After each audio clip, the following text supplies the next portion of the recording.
Hello students, हम BA-BSc second year की advance calculus की बुक का जो 8th चैप्टर है कर्व्स इन स्पेस, उसकी लास्ट एक्सरसाइज के एग्जांपल कर रहे थे।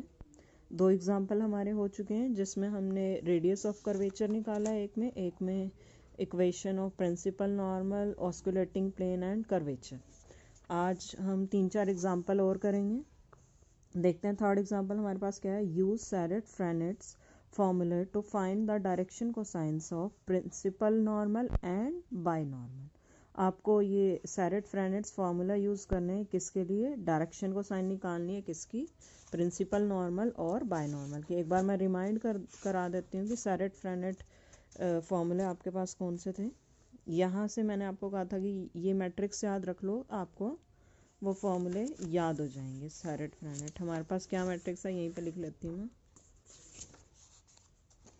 जैसे मैट्रिक्स है हमारे पास, ये मैट्रिक्स में रिलेशन है T cap dash N cap dash B cap dash is equals to 0 K 0 minus के 0 टाउ 0 माइनस टाउ 0, और ये T cap N cap B cap. याद रखने में कोई ऐसी दिक्कत नहीं आने वाली।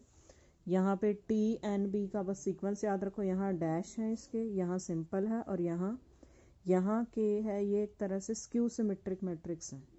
यहाँ के है तो यहाँ माइनस के है, यहाँ टाउ है तो यहाँ माइनस टाउ है। स्क्यू सिमेट्रिक मैट्रिक्स है। यहाँ टी एन बी वही सेम उसमें है। अब सबसे पहला हमारे पास यहाँ से क्या है रिलेशन, ये हमने पिछले एग्जाम्पल्स में भी किया था। T dash is equals to K N cap. ठीक है, एक बार थोड़ा ये भी याद कर लो कि प्रिंसिपल नॉर्मल के लिए हमारा कौन सा वेक्टर चलता था? एन कैप चलता था। बाय नॉर्मल के लिए बी कैप चलता था।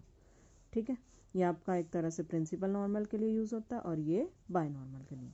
इनके आपको डायरेक्शन को साइन निकालने। अब टी डैश हमारा के एन कैप के इक्वल है। इसका मतलब इसको जब इधर लेके जाओगे N cap T dash by K equal आ जाएगा। टी डैश हमारा हमने कल ही किया था किसके इक्वल होता है? टी हमारा किसके इक्वल होता है? आर डैश के इक्वल। तो टी डैश किसके इक्वल जाएगा? टी डैश हमारा किसके इक्वल हो जाएगा? आर डबल डैश के इक्वल। वही वैल्यू रख दी टी डैश की, R double dash by K. R double dash means R को जनरली क्या लेते हो? X I plus Y J plus Z K. R double dash क्या हो जाएगा? X double dash I plus Y double dash J plus Z double dash के। अब यहाँ पे आ तो गए हैं वैसे तो, सीधा अगर आप देखो तो आपके डायरेक्शन को साइन आ गए। एन हमारा प्रिंसिपल नॉर्मल के लिए होता था, तो आपके डायरेक्शन को साइन वैसे आ चुके हैं। X dash by K, Y double X double dash by K, Y double dash by K, Z double dash by K. बस अब हम सारा काम इस के की वैल्यू को निकालने के लिए कर रहे हैं। ठीक है, अब हमें पता है एन कैप है, जिनके ऊपर भी कैप लगी होती है वो यूनिट वेक्टर होते हैं। तो इट मीन्स एन वेक्टर की जो मैग्नीट्यूड है वो कितनी होगी? 1। दोनों तरफ मैग्नीट्यूड ले सकते हैं हम। मैग्नीट्यूड जब लोगे यहाँ तो 1 आ जाएगा, यहाँ क्या बन जाएगा? X double dash square plus Y double dash square plus Z double dash square by K square. Square root आएगा ना, तो स्क्वायरिंग बोथ साइड करके हैंडल कर लिया। आएगा तो वैसे यहाँ पे ये ना 1 is equals to square root X double dash square plus Y double dash square plus Z double dash square by K. Squaring both side करोगे ये आ जाएगा हमारे पास।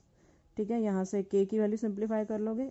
अब हमारे पास डायरेक्शन को साइन ये आ गई थी, के की वैल्यू यहाँ पुट कर दो, आ जाएगी आपके पास प्रिंसिपल नॉर्मल की फाइनल डायरेक्शन को साइन। ठीक है, अब हमारा काम क्या है? बायनॉर्मल की डायरेक्शन को साइन को निकालना। तो पहले बायनॉर्मल का हमें कुछ रिलेशन भी पता होना चाहिए। बायनॉर्मल का हमने ये पढ़ा हुआ है ना, हमारे पास सीक्वेंस क्या रहता है? T N B. जैसे आई जे के का अगर आपको याद हो तो इसमें हम क्या कहना चाह रहे हैं, हम बी वेक्टर को कैसे लिख सकते हैं? टी क्रॉस एन की प्रोडक्ट। जैसे आपके पास आई जे के होते थे तो उसमें आप आई क्रॉस जे आपका किसके इक्वल होता था? के इक्वल होता था। वैसे ही अब मुझे बाय नॉर्मल चाहिए तो बी वेक्टर चाहिए एक साइड पे, तो बी को क्या लिख सकते हो? T cross N is equals to B. वही साइक्लिक ऑर्डर मेंटेन करना था। इसके बाद ये, इसके बाद ये, इसके बाद ये। आई क्रॉस जे के इक्वल, के क्रॉस आई जे के इक्वल, जे क्रॉस के आई के इक्वल।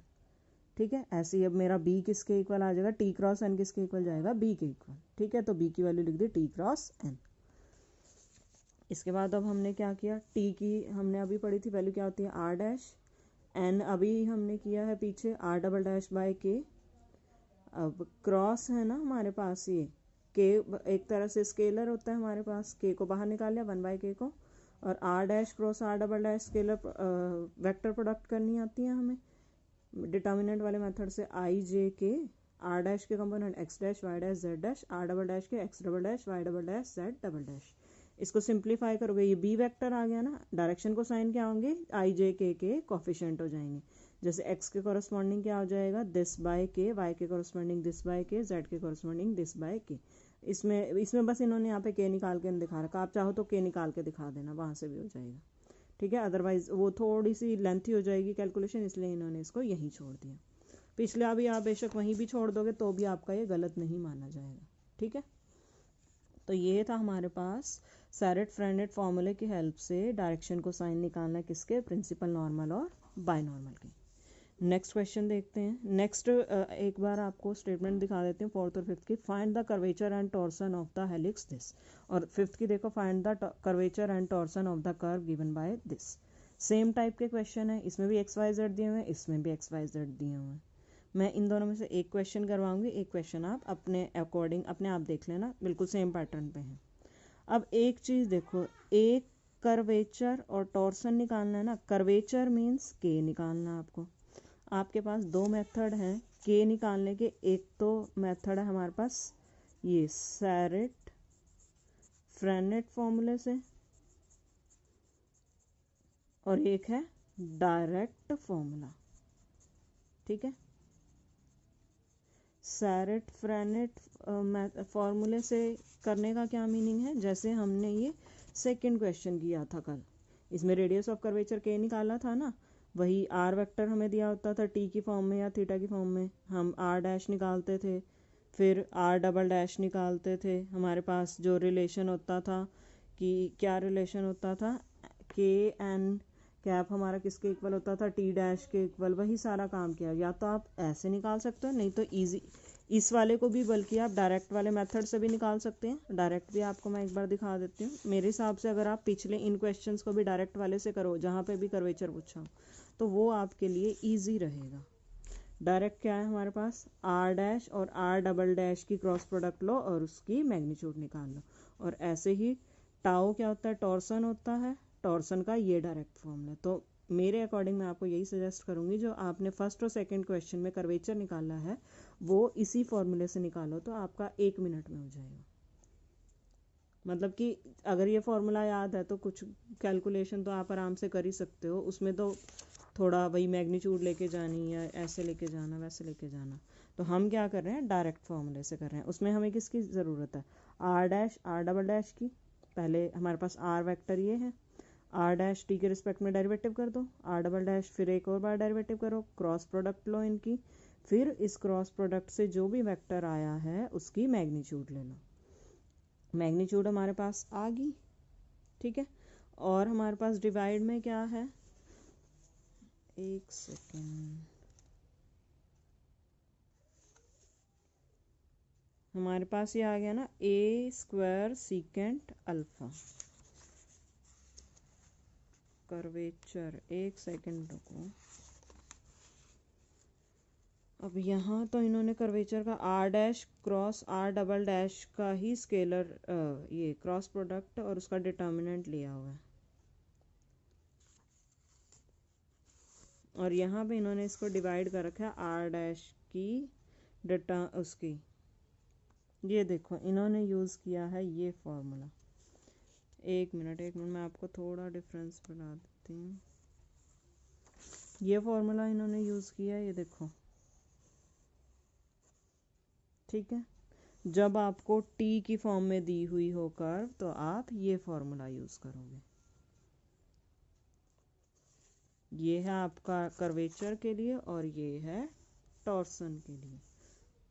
टॉर्सन का तो यहाँ पे भी सेम है, सिर्फ ये कर्वेचर का बहुत डिफरेंस आ गया। कर्वेचर में यहाँ तो सीधा यही है, और टी में जब फंक्शन दिया हुआ तो आर डैश के मैग्नीट्यूड की क्यूब से भी डिवाइड करना है, ठीक है। ये अपना पेज नंबर याद रख लेना 8.57 और 58 पे, बहुत इंपॉर्टेंट है फॉर्मूले, ठीक है। एक बार हम वापस आ जाते हैं, सारा कैलकुलेट किया, बस आर डॉट हमारे पास आई है, इसकी मैग्नीट्यूड की क्यूब करो और इससे इसको इससे डिवाइड कर दो, आ गया वहाँ से आपका रेडियस ऑफ कर्वेचर। हमारा क्या होता है, ये के आ गया, 1/k आपका रेडियस ऑफ कर्वेचर हो जाएगा, ठीक है। अब इसके बाद हमारा काम क्या है, टॉर्सन भी निकालना है। टॉर्सन के लिए स्केलर ट्रिपल प्रोडक्ट चाहिए इनकी, R dash, R double dash, R triple dash, और उसको डिवाइड करना है इस क्रॉस प्रोडक्ट के इसके स्क्वायर से। क्रॉस प्रोडक्ट हमारे पास उसका मैग्नीट्यूड इसके इक्वल है, इसका स्क्वायर करेंगे a raise to the power 4 second square alpha, जितना भी जो कुछ कैंसिल हो सकता है ये आ जाएगा हमारे पास। सिंप्लीफाई करके आपके पास आ जाएगा radius of torsion. Next question बिल्कुल इसी सेम पैटर्न पे बेस्ड है, मैं नहीं करवा रही हूँ, वो आप अपने आप देखेंगे, ठीक है। 6 क्वेश्चन देखते हैं हम। For a point on the curve of intersection of surfaces this prove that rho is equals to minus sigma is equals to 2x square by C. Main काम आपका क्या है, रो और सिग्मा आपको फाइंड आउट करना है। तो और कैसे निकालना है, इनकी कर्व ऑफ इंटरसेक्शन से निकालना है। अब यहाँ पे y तो आपके पास इस फॉर्म में दिया हुआ है। अब आपको क्या करना पड़ेगा, यहाँ पे x को एज्यूम करना पड़ेगा कुछ ना कुछ, और ये थोड़ा सा आपको याद रखना पड़ेगा कि आपको x को क्या एज्यूम करना है। ऐसा आपको एज्यूम करना है कि ये इक्वेशन भी हमारी सेटिस्फाई हो जाए। अब एक चीज़ देखो, c स्क्वायर आ रहा है, अब मैं c cos स्क्वायर t या c sin स्क्वायर t तो नहीं एज्यूम कर सकती ना, क्योंकि साइन और cos में तो माइनस वाली कभी भी मुझे 1 नहीं देती। तो ये अंदाज़ा मुझे कैसे लगेगा, माइनस वाली आइडेंटिटी कहाँ आती है हमारे पास, हाइपरबोलिक फंक्शन में। अगर मैं x को ले लूँ c cos हाइपरबोलिक t और यहाँ पे वैल्यू पुट करूँ तो सिंप्लीफाई करके मेरा वही c साइन हाइपरबोलिक t पे जाएगा। तो ये हमारे पास आइडेंटिटी होती है हाइपरबोलिक में, सीधा c स्क्वायर आ जाएगा। तो हमें हिंट यहीं से ही थोड़ा बहुत लेना है। तो यहाँ पे देखो इन्होंने क्या किया, x एज्यूम किया c cos हाइपरबोलिक t। अब y मुझे क्या दिया होता है, x tan hyperbolic z by c। ये सारा हम किस लिए कर रहे हैं, एक बार हमें r वेक्टर निकालने के लिए x y z चाहिए होता है ना, वो हम प्रॉपर सिंपल फॉर्म में ले आए किसी तरीके। x हमारा ये है, x की वैल्यू यहाँ पुट की, ये कुछ नहीं है। z बाय c को हमने t एज्यूम कर लिया। तो हमारे पास ये देखो सिंप्लीफाई करके y क्या आ गया, c sine hyperbolic t, x आ गया c cos hyperbolic t, z by c को t माना तो z क्या आ गया c t। अब मेरे पास और इन तीनों को आप इन इक्वेशंस में पुट करके देखोगे सेटिस्फाई हो जाएंगी, ठीक है। तो आपके पास जो कर्व ऑफ इंटरसेक्शन आई है वो हमारे पास आ जाएगा ना, उसका अगर आप पोजीशन वेक्टर लोगे r वेक्टर उस कर्व का x y z की फॉर्म में, ये आ जाएगा c cos hyperbolic T I plus c sine hyperbolic T J plus C T K, x का कंपोनेंट y का z का। अब हमने क्या किया, रो और सिग्मा निकालना है। रो और सिग्मा का पहले देख लो हमारे पास रिलेशन क्या होता है। ये रिलेशन आपको याद रखना है कि रो हमारा किसके इक्वल होता है, 1/k के इक्वल होता है। तो मीन्स आप अगर k निकालो तो आपका रो निकल आएगा। k क्या है हमारे पास, रेडियस ऑफ कर्वेचर। अभी आपने पढ़ा ही था, जब भी t f ऑफ t हो, फंक्शन ऑफ t हो r, हमारे पास k कैसे निकलता है, r dash cross r double dash इसकी magnitude divide by r dash इसकी मैग्नीट्यूड की क्यूब, ठीक है। r है हमारे पास, r डैश निकाल लिया, r double dash, r triple dash, इसकी भी ज़रूरत पड़ेगी हमें, r ट्रिपल डैश की, r डबल डैश की क्रॉस प्रोडक्ट ली, मैग्नीट्यूड लिया, r डैश का मैग्नीट्यूड लिया, k की वैल्यू निकाली उसी वाले डायरेक्ट फार्मूले से। हमने जब भी t का फंक्शन दिया होगा हमने k के लिए ये फार्मूला यूज़ करना है, ठीक है। तो हमारे पास k ये आ गया। अब मेरा रो और k में क्या रिलेशन है, रो हमारा 1/k के इक्वल है, k इसके इक्वल है, तो रो क्या हो जाएगा, इसका रिवर्स हो जाएगा। ये हमारा आ गया रो। अब मुझे और क्या निकालना था, सिग्मा भी निकालना है। अब सिग्मा का हमारे पास रिलेशन क्या होता है, सिग्मा और टाउ में क्या रिलेशन है, सिग्मा 1 टाउ का इन्वर्स होता है, मतलब टॉर्सन का इन्वर्स है सिग्मा और कर्वेचर का इन्वर्स है रो। अब टॉर्सन के लिए हमारे पास टाउ की वैल्यू क्या होती थी, r dash, r double dash, r triple dash की scalar triple product divide by r dash cross r double dash के मैग्नीट्यूड का स्क्वायर, ठीक है। तीनों डेरिवेटिव निकालने में स्केलर ट्रिपल प्रोडक्ट लेनी आती है, डिटर्मिनेंट से सॉल्व करो और r dash cross r double dash का भी हमने मैग्नीट्यूड निकाला, उसका स्क्वायर करो, डिवाइड करो। आपके पास ये वैल्यू किसकी आई है, टाउ की आई है। टाउ और सिग्मा में क्या रिलेशन है, सिग्मा टाउ का रिवर्स है, सिग्मा अगर ये है तो सिग्मा क्या आ जाएगा, 2x स्क्वायर बाय c, ठीक है। अब यहाँ से फर्स्ट और सेकंड इक्वेशन में देखो ये सेम दिखाई दे रहे हैं, रो और सिग्मा 2x²/c। अब ये क्या कहना चाह रहे हैं, but for left hand system हमारे पास ये सिग्मा हमारा लेफ्ट हैंड सिस्टम पे अगर हमारा काम चल रहा है तो सिग्मा नेगेटिव हो जाएगा, राइट हैंड सिस्टम पे अगर हमारा चलता तो ये पॉजिटिव हो जाता। ये थोड़ा सा ध्यान ही रखना पड़ेगा कि ये नेगेटिव वाला हिसाब क्या इन्होंने किया हुआ है।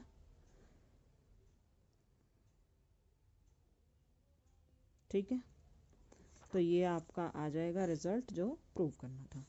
एक लास्ट क्वेश्चन और देख लेते हैं आज की वीडियो के लिए। Show that the Sharrett-Frenet formulae can be written as this. dt/ds को आप लिख सकते हो w×t, dn/ds को लिख सकते हो w×n, db/ds को लिख सकते हो w×b। w क्या है हमारे पास, डार्बॉक्स वेक्टर। डिटरमाइन करना है यहाँ पे हमें डार्बॉक्स वेक्टर w को। अब सबसे पहले dt/ds को एक्सप्रेस करना है ना इस फॉर्म में, w×t की फॉर्म में। अब dt/ds का क्या मीनिंग होता है, टी डैश।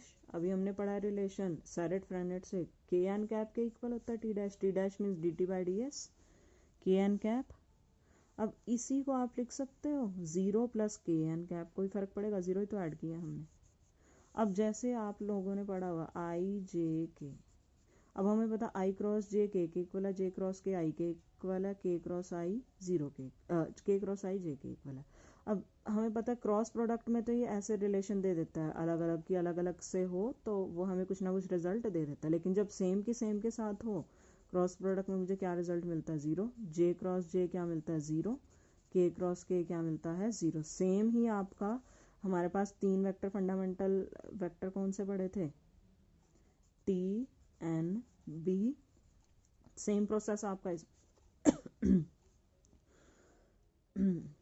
सेम प्रोसेस आपका इसमें रहेगा कि t के साथ अगर आप क्रॉस प्रोडक्ट लोगे वो 0 आएगी, n की n के साथ लोगे 0 आएगी, b के साथ लोगे 0 आएगी। ठीक है, अब मुझे कैसे पता चलेगा, मुझे यहाँ t ही लेना है कि मैं n क्यों नहीं ले सकती, मैं b क्यों नहीं ले सकती। हिंट कहाँ से मिलेगा, देखो हमें प्रूव करना क्या, dt/ds को w×t लेके आना है। इट मीन्स t हाईलाइट हो रहा है यहाँ पे, तो इट मीन्स आपको यहाँ इस 0 को t×t की फॉर्म में ही लिखना पड़ेगा। कुछ चीज़ें आपको याद रखनी पड़ेगी, जैसे यहाँ टाओ से प्रोडक्ट इन्होंने लिया, टाओ के एक्स स्केलर ही है वैसे तो, t×t हमारा 0 ही है। अगर यहाँ से यहाँ समझ में आ गया तो ठीक है, बिल्कुल कोई दिक्कत नहीं आएगी। ठीक है, अब ये देखो टाओ टी की क्रॉस प्रोडक्ट भी टी के साथ है, के बी की क्रॉस प्रोडक्ट भी टी के साथ है, तो लिख सकते हैं tau T plus K B cross product T. Open करोगे यही आ जाएगा। अब ये dt/ds का तो आ गया।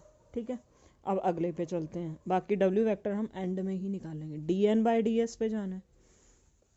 Sharrett-Frenet फार्मूला से फिर से वही मैट्रिक्स अगर याद करोगे तो आपको याद हो जाएगा। dn/ds इसके इक्वल है। अब यहाँ देखो हाईलाइट क्या हो रहा है, n कैप हो रहा है, तो इट मीन्स n कैप को हमें बड़ा बनाना है। यहाँ पे b वेक्टर को क्या लिख सकते हो, t×n, ऑर्डर याद रहना चाहिए, t_n_b। t×n हमारा किसके इक्वल है, b के इक्वल, तो b की वैल्यू रख दी t×n, और t की वैल्यू क्या लिख सकते हो, t = n×b। t अगर आपका n×b के इक्वल है तो b×n किसके इक्वल होगा, -t के इक्वल, तो इन्होंने -t की वैल्यू लिख दी b×n। n×b आपका n×b t के इक्वल है, तो b×n -t के इक्वल, तो -t की वैल्यू रख दी। तो यहाँ पे भी सेम वही पैटर्न किया, पीछे n कैप से क्रॉस कॉमन लेके क्रॉस प्रोडक्ट ले सकते हैं। ये आ गया dn/ds। सिमिलरली आपको db/ds के लिए करना है, आपका ये आ जाएगा। अब कुछ चीज़ कॉमन दिखाई दे रही है, यहाँ पे भी ये सेम है, यहाँ पे भी सेम है, यहाँ पे भी सेम है। इट मीन्स, और मुझे प्रूव क्या करना है, w×w×, ऐसे हर एक में सबसे पहला वेक्टर w× की फॉर्म में। इट मीन्स इसी वेक्टर, यही वेक्टर मेरा w बनेगा, क्योंकि तीनों में सेम ही आ रहा है ना। तो इट मीन्स w हमने क्या एज्यूम कर लिया, ये एज्यूम कर लिया, तो मेरे पास ये क्या आ जाएगा, dt/ds w×3, और ये आ जाएगा w×n, और ये w×b। प्रूव क्या करना था, यही करना था, और ये w हमारा क्या हो जाएगा, डार्बॉक्स वेक्टर। तो स्टूडेंट आज के लिए इतना ही करते हैं, बाकी 1-2 लेक्चर का ही आपका काम रह गया, 1-2 नहीं,